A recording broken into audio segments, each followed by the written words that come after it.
Alright, I'm in the process of making my own tracks. Uh, this uh, this rubber is a 2-ply. It's a 2-ply rubber, and this is my idea. These are UHMW, that real high impact plastic. But this is my idea of what I want to do. Is 1.5 inch. They're all 1.5 inch. Okay, and I want to stagger them back and forth. They're 1 inch thick, and what a lot of guys do is they take strips of rubber. I'm also going to have plates on the underside, a steel plate, so the drive cog can push against the steel plate, not this here. I also have more UHMW. I'll be making more videos of the pucks that go on the inside that hold the track from sliding off the drive wheels.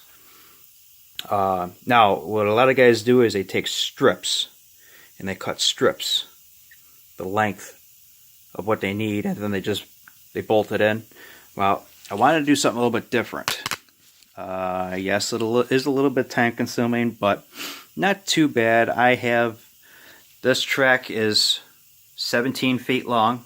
I only need about 15. So I went through and it's been, as you see, there's holes in it all the way around. Okay, now what I did is I made myself up a punch. And what I ended up doing is I punched all them holes out with a homemade punch. Yes, there's a lot of holes in there. But the way I see it is then you have that much material that's in between that gives you a little more strength, because then you have your cords that are in your material. So you got your tooth, then you're going to have your your conveyor underneath that, and then you're going to have a plate underneath that, and all that's going to get bolted together. That way I figure maybe it's a little bit stronger, lasts a little bit longer.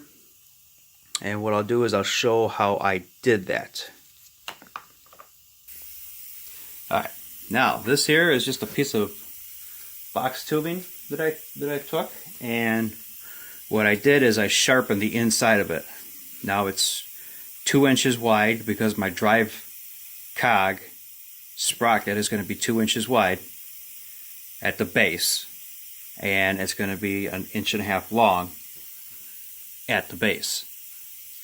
And then the teeth are going to taper up.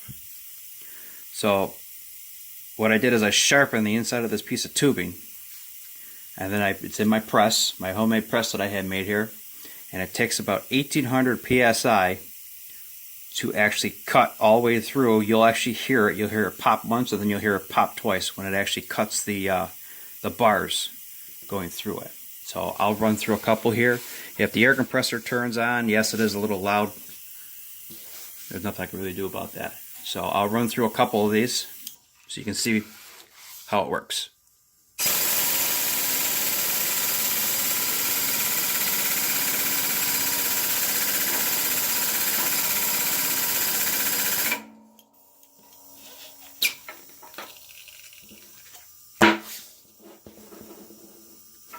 I am also pushing against a piece of UHMW. That goes to show you how strong that stuff is. I punched all them holes with this one piece.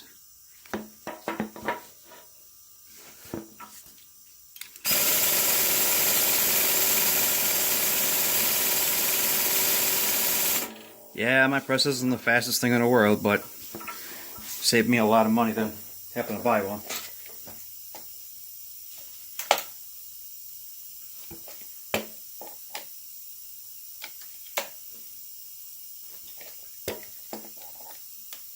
So I set it at 1.5 inches from the other hole.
Okay, that's it. That's how I do it.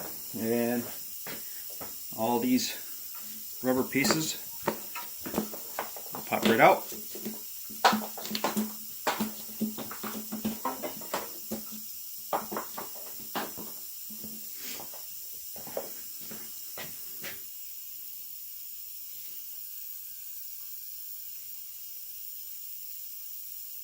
And that's what I'm using. I'm using a 2-ply. Get this to focus here. There we go. There's what I'm using. 2-ply. My tracks are also going to be 12 inches wide. They're 12 inches wide and the cleats are 11 inches wide. And like I showed you, they're going to be staggered back and forth. So this is a little short video on how I am prepping my tracks. I'll be making more videos, and as I progressively start making them. So, but that's all it is. I machined a puck to go up inside my press. All is just a piece of box tubing. I don't know how good you can be able to see this, but that's it. That's all I did. I just sharpened it. And 2 inches by 1.5 inches.